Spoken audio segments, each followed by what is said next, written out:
Почитувани колеги, благодарам за присуството на денешната пресконференција на ВМРО ДПМН. Вчера Социјалдемократскиот сојуз не се ни огради, ниту го осуди однесувањето на својот партиски функционер Александар Цветановски.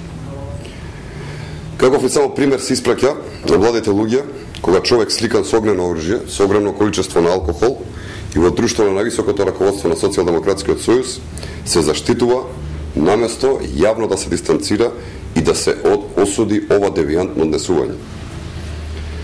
Дополнително што Социјалдемократскиот сојуз својата нечиста совест наоѓајќи начин да го оправда Александар Цветановски, исто тоа се става во негова заштита.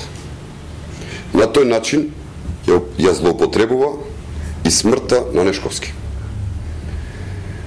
Ова е знак дека во Социјалдемократскиот сојуз има место и широка подадена рака за бескрупулозни луѓе како што е Цветановски, а очигледно и на сите други квалитетни кадри им е забранет влезот.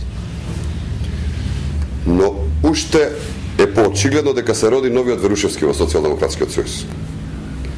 Наместо квалитетна опозиција со нови кадри, СДСМ се претвори во прибежалиште на лица со улична школа и со девијантно однесување.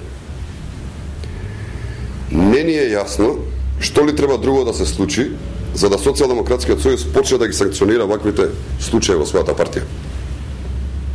И повикуваме надлежните институции да ги преземат сите неопходни мерки со цел да го проверат потеклото и сопственоста на парчето огнено оружје кое што е во рацете на овој млад СДСМовски функционер.